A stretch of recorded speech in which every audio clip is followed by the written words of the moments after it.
Hello, people.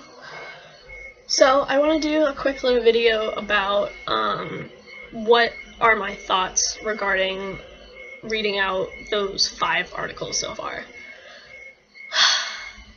It's a lot. First of all, this is more of a vlog style. Second of all, they're very long. They're like 1,500 words, so they're very long in length,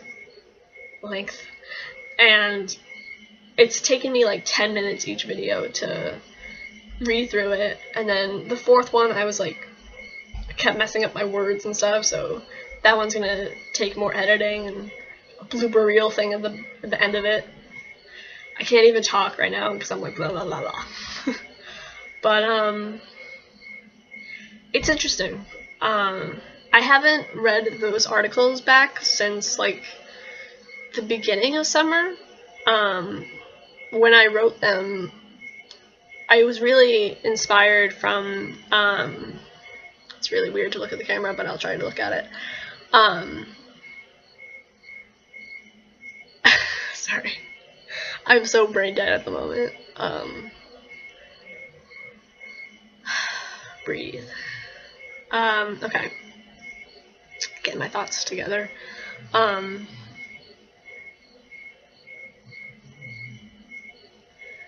Yeah, I think for a moment I'm just gonna kind of like think and let it settle in. Let the words settle in.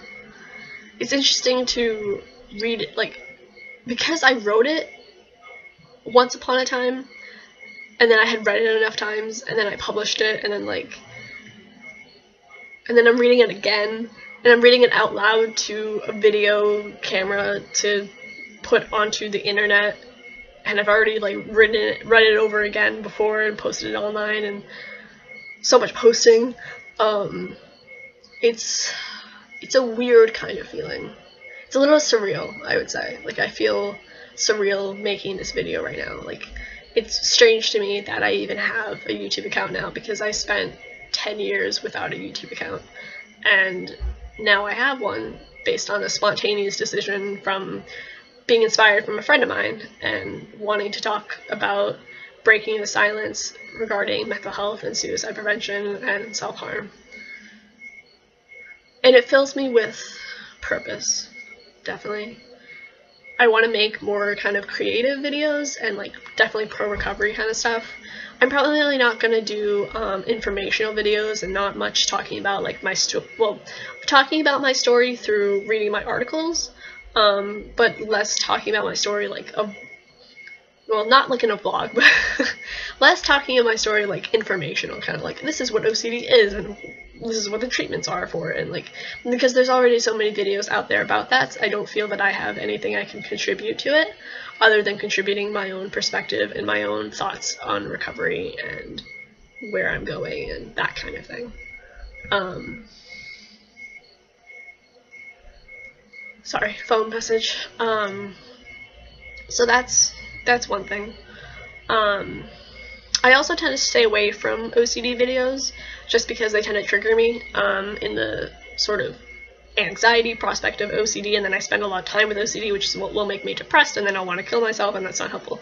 So I tend to stay away from them as well too. One of the things that I mentioned in one of the articles, I talked about forging meaning for my experiences, which is from Andrew Solomon's Depression, The Secret We Share, his TED Talk, which was very inspirational to me, and I found a lot of inspiration from TED Talks, which is why I want to give one in the future. That gave me a lot of hope while I was struggling in my dark days. I've definitely gone through 2 sets of dark days now. Like, I've gone through the ones that were pretty much from December 2014, end of December 2014 to March 2015, and now I've been through the ones like September 2016 to current, which sucks. What else do I want to say? It's not really scripted, so I don't really like know exactly what I want to talk about. This lighting is a lot better. You can notice that. It's so much better. I have my desk again. I can actually use it. It's kind of weird to see this much in my room, though, because I'm not used to that. I've been used to like just choosing particular walls to make videos out of so far.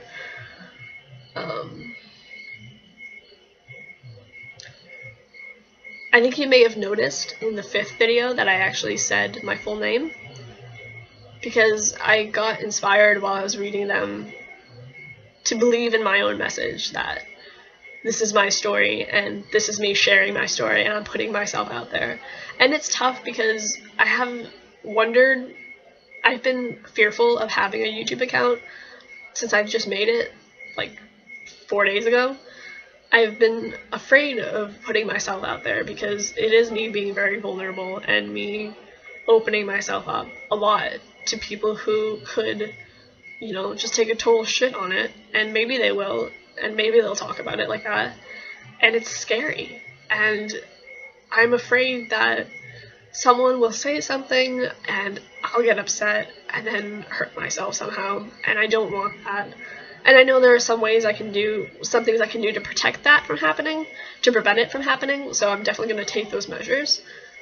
But it's scary in a way. Like, most people are on the flip side of, like, they'll be open about it online and then in real life not talk about it because they're afraid of that judgment. Whereas I'm the complete opposite. I'm more open about it in my real life and very much an advocate. And only in the terms of YouTube am I more uncertain, I don't know if I want to put myself out there. I don't know if I want to talk about mental health because that's a huge thing and it's such serious subject matter and it's so important though, and at the same time I feel like if I delete my newly made account, I'm going against my own beliefs, my own values, my own wanting to share my story, wanting to advocate, wanting to help other people. It's tough. It's a tough situation that I didn't anticipate getting into when I decided I'm going to make a YouTube account. It's tough. I think it's tough to be vulnerable. And I think I truly believe that vulnerability is a strength. I think it takes a lot of courage to either online, offline, wherever, to say, I'm not okay, and I feel really bad, and I'm suicidal, or I'm self-harming, or I'm dealing with depression, or OCD, or schizophrenia, or whatever it is. That takes a lot of courage, and I hope you guys know that it takes a lot of courage, and you are amazing and worthwhile, and recovery is possible for you, and your life matters. And if there's no one in your world that you feel right now cares about you, I care about you. I don't even know you, but I care about you. Unless you're a murderer or a rapist or something like that, then I don't know how to feel about that because ethics never taught me that. But other than that, I care. You do matter. And it's so important that you stay alive. There are so many resources. There are so many hotlines and like text lines, and you can contact me if you need to. I might not be able to respond right away, so do not use me as like your first choice. Use other people first. Use me as like your 5th choice, that kind of thing. I'm not a professional either, but please, please, please talk to someone. Silence, I definitely believe, kills. Silence kills people. People who go on and complete suicide are likely people who didn't talk about it, who didn't say, I'm feeling suicidal, I want to kill myself, I don't trust myself.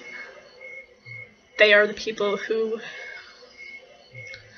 probably felt regret, because I know every person I've heard that talks about their suicide attempts says at the moment that they did it, they felt regret, that they didn't want to die. And that sucks, because I can't imagine that. Regret immediately after doing it, and then not knowing what happens, and then if you do die, I mean, God, it's a terrible, terrible thing to go through, and it's so hard. It really is. It's hard for the person who's suicidal going through it. It's hard for the people who lose someone to suicide. It's hard for the suicide attempt survivors. It's hard for the family, the friends, the acquaintances, the people you have yet to meet. It's so difficult for everyone involved, and it's so possible that you can make a giant impact on this world. It might not be, saving people from genocide or something, but you could still make a huge impact in one person's world, rippling out to other people's worlds. And that's amazing. Like, if that helps you, use that as a reason to live.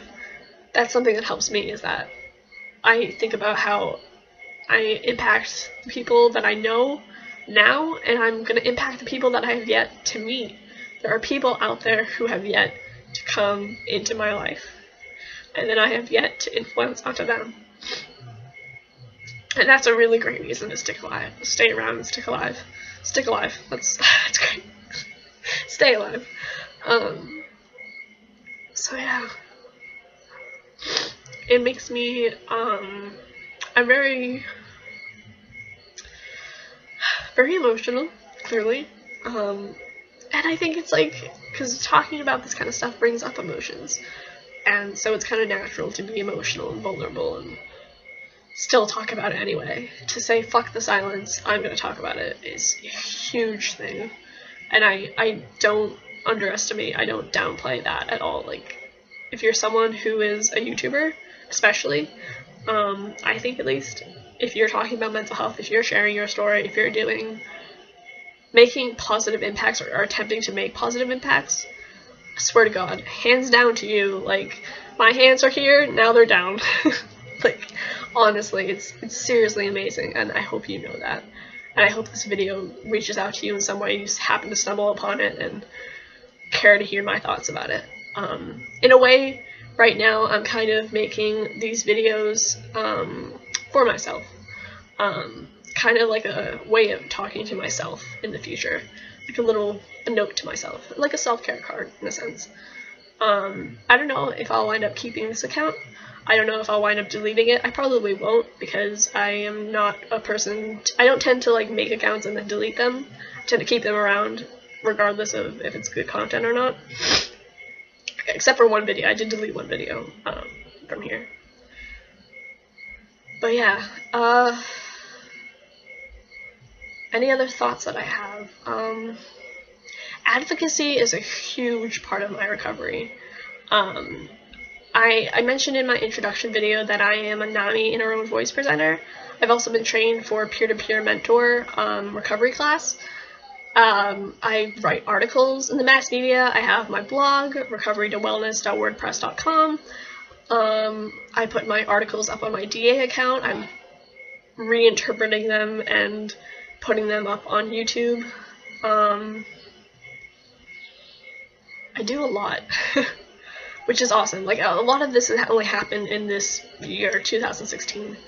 And it's almost the end of the year. I have like a week left to like reorganize the shit out of my room and like see what goals I accomplished this year, and then what goals I have for the future.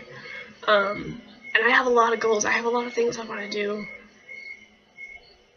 and it's just hard to go through being suicidal repeatedly. I live with chronic suicidality pretty much, and I've wanted to die so much.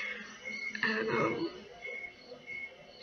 it's really important, I think, that I stick around, and then I find that inner strength to stick around, even though it's hard. And I don't think it'll ever get easy, but it will be worth it. And I think it's important to talk about it, for sure. It's important to feel what you feel, to not run away from it, to not try to avoid it, to not cover it up with substance use, to not cover it up with avoidance, to not cover it up with anything. Emotionality is what makes us vulnerable, but makes us so much closer together as people and as a community. And I think we just need to take better care of ourselves for our own sakes, as well as for the ones that we love and care for and matter to us. Do I think I can have a positive impact in the world? Yes, I do. I think I can. I think I am already. And I know that from what people have told me. I have people on my blog who tell me that. I have people who are close friends who I met through DA, through other places. I've had people who comment on it on my campus about my articles.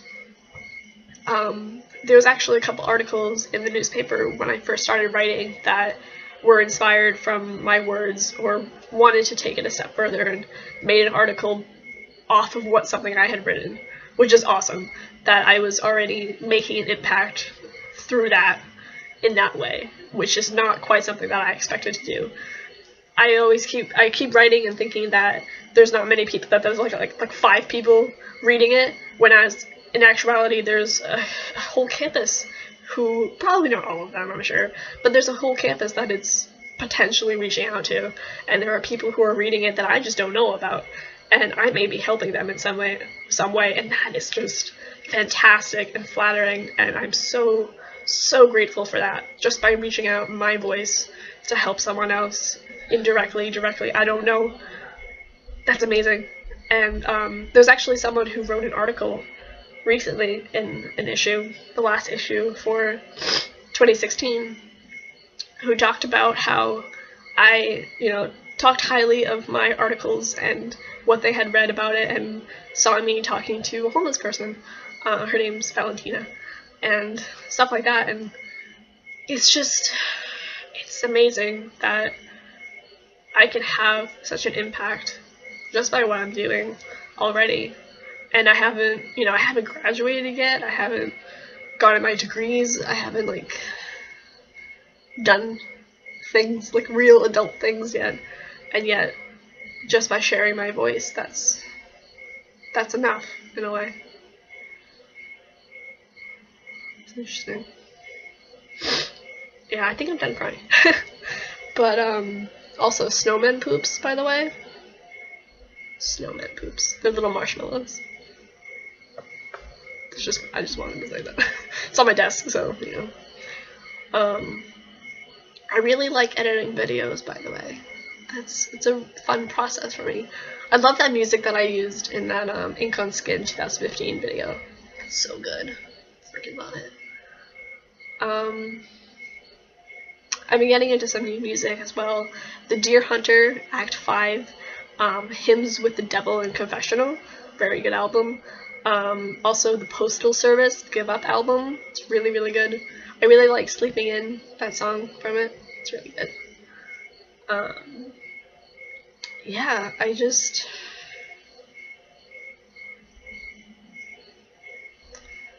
I really genuinely believe that my voice matters and my story matters, and that it will help someone. And that's a really great reason to stick around and stay alive, and should choose to live another day. So I hope that if anyone is watching this at any point in time, now, in the future, 20 years from now, if YouTube's still around, I hope this helps. I hope that you can get something out of my talking and my sharing articles that I write. And I wish the little camera button on the thing was larger, because then I would focus more on it, but it kind of gets lost in my laptop. But anywho, I just hope that you can find something out of this and know that you are loved and you are cared about and you matter, and recovery is possible, and you will get through this. I believe in you.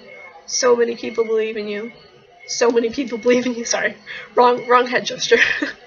But so many people believe in you, and you're so capable of getting through this hard time.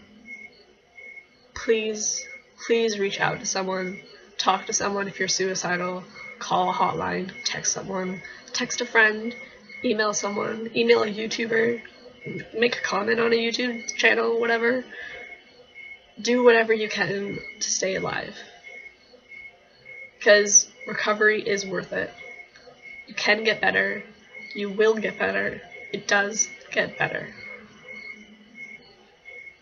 Check out The Promise by Emma Blackery. It's a really good song. As well as It's Gonna Be Alright by Sarah Groves. More Life Left to Go by Safety Suit. Try Again by Seeing. A Better Place by Jay Putty. Holding On to You by 21 Pilots.